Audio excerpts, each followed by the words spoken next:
नमस्कार। दिव्य हिंदी न्यूज के news analysis में आप सभी का हार्दिक स्वागत। मैं विमल जैन। मध्यम वर्ग के परिवारों ने आज का यह विश्लेषण देखना चाहिए, यह आपके लिए ही है। आज के इस विश्लेषण में हमारा मुख्य आधार है शिक्षा क्षेत्र में चल रहे किताबों का गोरख धंधा।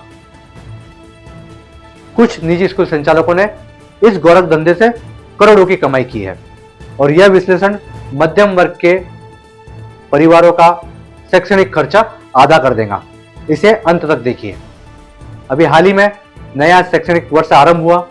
अभिभावक किताबें खरीदने के लिए दुकानों पर गए, मार्केट में गए और जब इन्होंने ये किताबें खरीदी तो किताबों की कीमतें देख के इनके पैरों तले जमीन खिसक गई।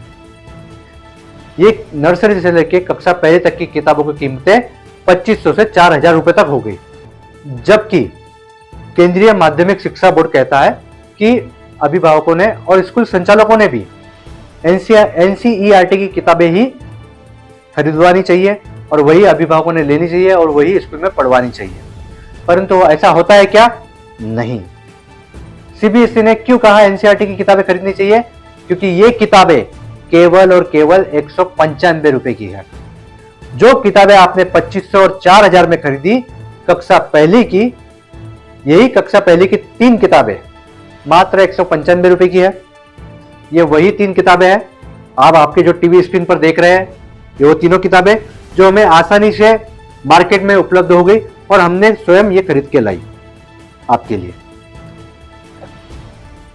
सीबीएसई ने जो किताबें कही उनका नाम है सारंगी, मृदंग, जयपुर। ये कक्षा पहले की किताबें हैं और national council of education research इन्हें मात्र खुद ही प्रकाशित करता है और खुद ही बेचता है। उनकी वेबसाइट पर भी ये किताबें ऑनलाइन भी उपलब्ध है और ये दोनों भी नोटिफिकेशन हमने हमारे डिस्क्रिप्शन बॉक्स में दिए हैं।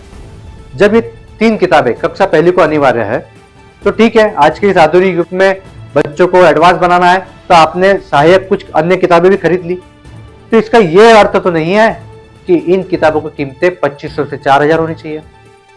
और अगर आपने किताबों की कीमतें इतनी रखी तो सीबीएसई का जो नियम है, सीबीएसई की जो नोटिफिकेशन में कहा गया कि आपने अन्य किताबें आपके स्कूल में पढ़ाई जा रही, आपके वेंडरों द्वारा खरीदवा जा रही अन्य किताबें, उसमें ऐसी क्या विशेषताएं हैं जो एनसीईआरटी की किताबों में नहीं है। और अगर उन किताबों में कोई आपत्तिजनक साहित्य किसी समाज, धर्म, पंथ को लेकर प्रकाशित किया गया तो प्रिंसिपल और उन स्कूल निजी संचालक जवाबदार रहेंगे। ऐसा किसी स्कूल संचालक ने, निजी स्कूल संचालक ने अपने वेबसाइट पर कोई पत्र डाला है क्या? ये हमारा सवाल है उन निजी स्कूल संचालकों से। क्या आपने कोई ऐसा पत्र आपके वेबसाइट पर अपलोड किया क्या? ये कहता है सीबीएसई बोर्ड। हमने जो रिसर्च किया इसमें हमें कहीं भी कोई भी निजी स्कूल संचालकों द्वारा ऐसा पत्र नहीं दिखा।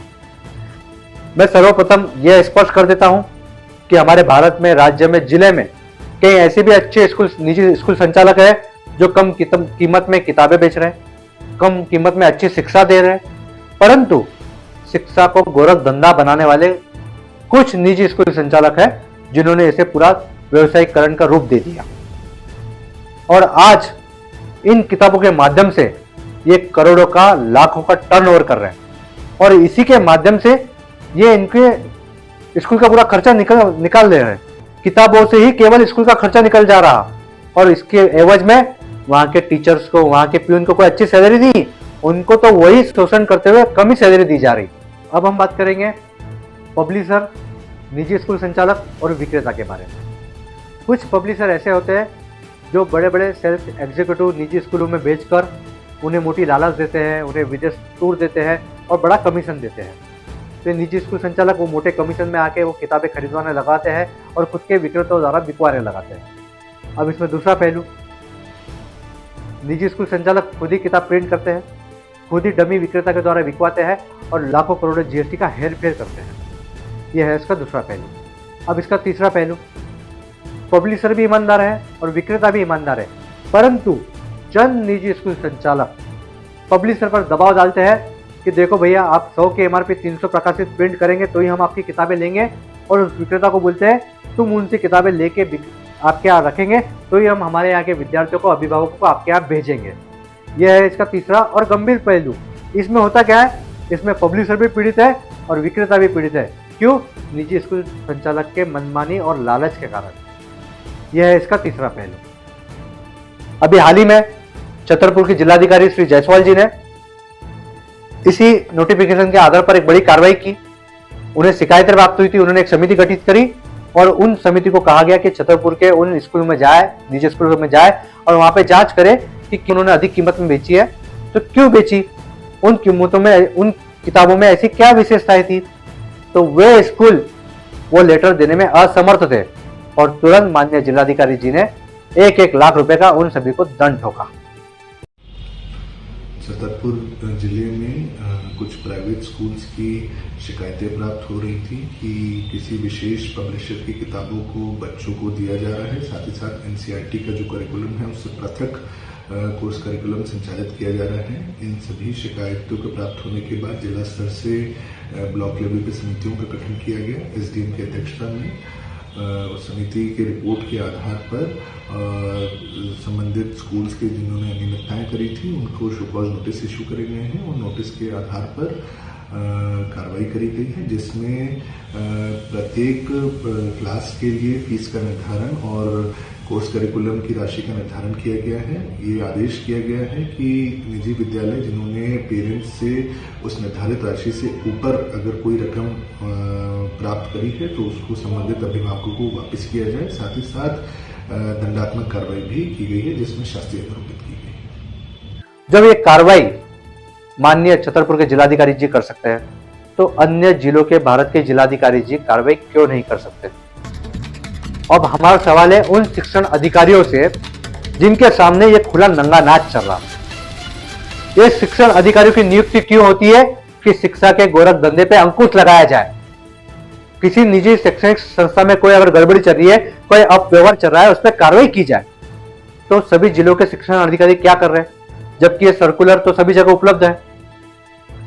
अब दूसरा सवाल है हमारा अभिभावकों से, सामाजिक संस्थाओं से कि क्या आप आपके क्षेत्र के जिलाधिकारी जी और शिक्षण अधिकारी को ये दोनों भी सर्कुलर दीजिए और अगर आपने किताबें खरीद ली होंगी तो भी दीजिए और जिन्होंने नहीं खरीदी होंगी वो भी स्कूल प्रशासक से, स्कूल संचालकों से ये सवाल पूछे कि आपकी विशेषता क्या है, आप बताइए, हम आपकी किताबें खरीदने को तैयार हैं। और नहीं तो वहां के शैक्षणिक अधिकारी और वहां के जिलाधिकारी को पत्र दीजिए और ये किताबों की कीमतें आधी करवाइए। एक समय था जब हायर एजुकेशन महंगा हुआ करता था और आज के इस युग में प्राइमरी एजुकेशन महंगा हो गया।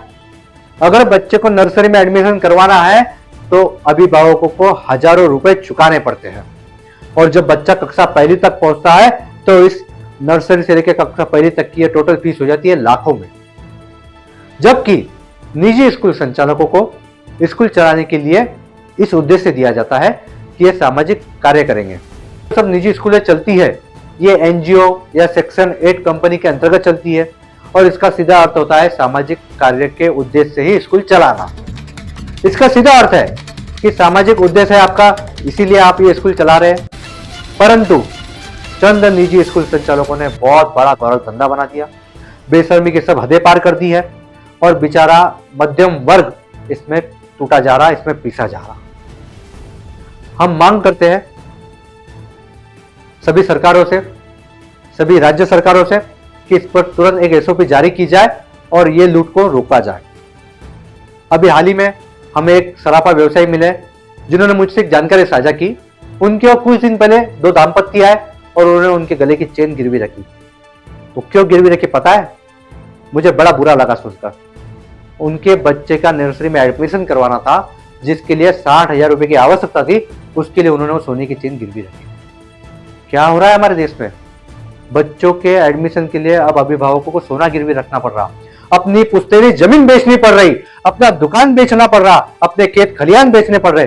क्यों? क्योंकि सामान्य वर्ग को ये आशा रहती है कि मेरा बच्चा अच्छी स्कूल में पढ़ेगा, पढ़ लिख के ये हमारा भविष्य सुधारेगा, हमारा आने वाला कल अच्छा होगा, हमारा बच्चा बड़ा ऑफिसर बनेगा, बड़ा व्यवसायी बनेगा। ये आशा से अभिभावक अपना सब बेचते जा रहे और बच्चों को अच्छे स्कूल महंगे महंगे खर्चे करते जा रहे। क्यों? क्या अपेक्षा है आने वाला कल हमारा अच्छा हो। सभी को लगता है कि हमारा आने वाला बच्चा, हमारा आने वाला भविष्य, बच्चे का भविष्य अच्छा हो। परंतु ये निजी स्कूल संचालकों ने ये बात को समझा और इसको धंधा बना दिया। उन्होंने भाप लिया, अरे ये तो मध्यम वर्ग पीड़ित अपने पास ही आ रहा है तो इसे काटो। एक समय कहा जाता था कि हॉस्पिटल में, दवाखानों में सामान्य वर्ग को काटा जाता है, इससे हजारों लाखों रुपए ऐंठे जाते हैं, परंतु अब तो शिक्षा क्षेत्र ही ऐसा बन चुका है। तो क्या जब नर्सरी की किताबें 195 रुपए में उपलब्ध है तो हजारों में बिकनी चाहिए क्या? हमारा ये सवाल है शिक्षण अधिकारियों से, हमारा ये सवाल है सरकारों से, और हमारा सवाल है राज्य की, जिले की जागरूक सामाजिक संस्थाओं से। क्या जो किताबें मात्र 65 रुपए और चंद रुपयों में उपलब्ध है वो हजारों में खरीदनी चाहिए क्या? जब नर्सरी में एडमिशन करवाने जा रहे हैं अभिभावक तो प्रोस्पेक्टर की कीमत है 500 से 1000 रुपए, जबकि यही अगर हम हायर एजुकेशन में जाते हैं तो वहां पे प्रोस्पेक्टर मात्र 20 रुपए में मिलता है। मैं बात कर रहा हूं कक्षा 12वीं की, मैं बात कर रहा हूं बीकॉम की, मैं बात कर रहा हूं पोस्ट ग्रेजुएशन की। जब यूजीसी ने उनके वेबसाइट पर प्रोस्पेक्टर ऑनलाइन उपलब्ध करवाया, 20 रुपए में कॉलेज में उपलब्ध करवाया, तो ये निजी स्कूल संचालक किस आधार पर 500 और 1000 रुपए में प्रोस्पेक्टर बेच रहे हैं? मैं सवाल करता हूं कि क्या हो रहा है, क्या कर रहा है जिला प्रशासन? इस पर कठोर कार्रवाई हो और सभी जगह हमारे इस न्यूज विश्लेषण को ज्यादा से ज्यादा वायरल किया जाए। हम चाहते हैं कि समाज में एक नई क्रांति आए और सामान्य मध्यम वर्ग की लूट कहीं ना कहीं रुके। पिछले 5 वर्षों में 37% की ग्रोथ हुई है। 37% परिवार निजी स्कूलों की ओर बढ़े। क्यों? क्योंकि साहजिक है, नगर पालिका और जिला परिषद की स्कूलों की हालत खस्ता होती गई और सरकारों ने कोई नई शिक्षण भर्ती की घोषणाएं नहीं की, शिक्षण भर्ती हो नहीं पाई, इसलिए निजी स्कूल संचालकों की मस्ती बढ़ते गई। तो इसमें सरकारों को भी उतना ही दोष है। हम आशा करते हैं हमारे इस न्यूज विश्लेषण से एक नई क्रांति आएगी। अंत में मैं यही कहना चाहूंगा, शिक्षा एक ऐसा हुनर है जो न केवल रोजी रोटी कमाना सिखाती है बल्कि लाइफ कैसे जीना है वो भी सिखाती है। दिव्य हिंदी न्यूज आपके परिवार को रखे जागरूक और आपको एक्टिव। देखते रहिए दिव्य हिंदी न्यूज और इस पूरे विश्लेषण पे अवश्य आपके अभिप्राय कमेंट बॉक्स में दीजिए। धन्यवाद।